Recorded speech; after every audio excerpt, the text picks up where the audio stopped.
ಇನ್ನು ಯಾದಗಿರಿ ಭಾಗದ ಕಡೆ ಹೋಗೋದಾದ್ರೆ ಯಾದಗಿರಿಯ ಸುರಪುರ ವಿಧಾನಸಭಾ ಕ್ಷೇತ್ರದ ಶಾಸಕರಾಗಿದ್ದ ರಾಜಾ ವೆಂಕಟಪ್ಪ ನಾಯಕ್ ಅವರ ನಿಧನದ ಹಿನ್ನೆಲೆ ಕ್ಷೇತ್ರದಲ್ಲಿ ಉಪಚುನಾವಣೆ ಘೋಷಣೆ ಆಗಿದೆ. ಲೋಕಸಭಾ ಚುನಾವಣೆ ದಿನಾಂಕ ಘೋಷಣೆಯಾಗಿದ್ದ ದಿನವೇ ಇದು ಕೂಡ ಆಗಿತ್ತು.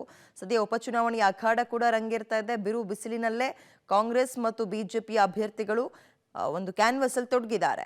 ಬಿಜೆಪಿ ಅಭ್ಯರ್ಥಿಯಾಗಿ ಮಾಜಿ ಸಚಿವ ರಾಜು ಗೌಡ ಹಾಗೂ ಕಾಂಗ್ರೆಸ್ ಅಭ್ಯರ್ಥಿ ದಿವಂಗತ ಶಾಸಕ ರಾಜಾ ವೆಂಕಟಪ್ಪ ನಾಯಕರ ಮಗ ರಾಜಾ ವೇಣುಗೋಪಾಲ್ ನಾಯಕರ ನಡುವೆ ನೇರ ಸ್ಪರ್ಧೆ ಏರ್ಪಟ್ಟಿದೆ.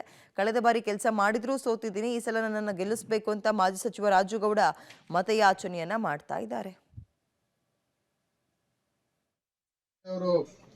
ಅಭಿವೃದ್ಧಿ ಮಾಡೋದನ್ನ ಏನು ಅರ್ಧಕ್ಕೆ ಬಿಟ್ಟು ಹೋಗ್ಯಾರ. ಅವ್ರಿಗೆ ಬಹಳಷ್ಟು ಆಸೆ ಇತ್ತು ಸುರಪುರ ಮತ್ತು ಹುಣಸಗಿ ತಾಲೂಕು ಏನದ ಅದು ಫುಲ್ ಅಭಿವೃದ್ಧಿ ಮಾಡ್ಬೇಕಂತ ಒಂದು ಆಸೆ ಇತ್ತು. ಏನು ನಮ್ಮೆಲ್ಲರ ದುರದೃಷ್ಟ, ಅವ್ರನ್ನ ಕಳ್ಕೊಂಡಿವ್ ನಾವು.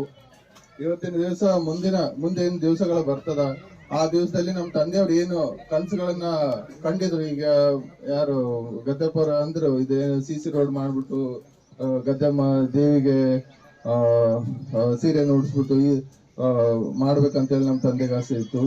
ಅದೇ ರೀತಿ ಹಲವಾರು ಆಸೆಗಳಿದ್ವು. ಅದು ಕೆಲವೊಂದು ಆಸೆಗಳು ಗೊತ್ತಾವ, ಕೆಲವೊಂದು ನಮ್ಮ ತಂದೆಯವ್ರು ಏನ್ ಮಾತು ಕೊಟ್ಟಿದ್ರು ಅದು ತಾವು ನಮಗ್ ತಿಳಿಸಿ ನಮ್ಗೆ ಒಂದು ದಾರಿ ದೀಪ ಆಗ್ಬೇಕು ತಾವೆಲ್ಲರೂ ಅಂತ ಹೇಳಿ ತಮ್ಮೆಲ್ಲರಲ್ಲೂ ಕೈ ಜೋಡಿಸಿ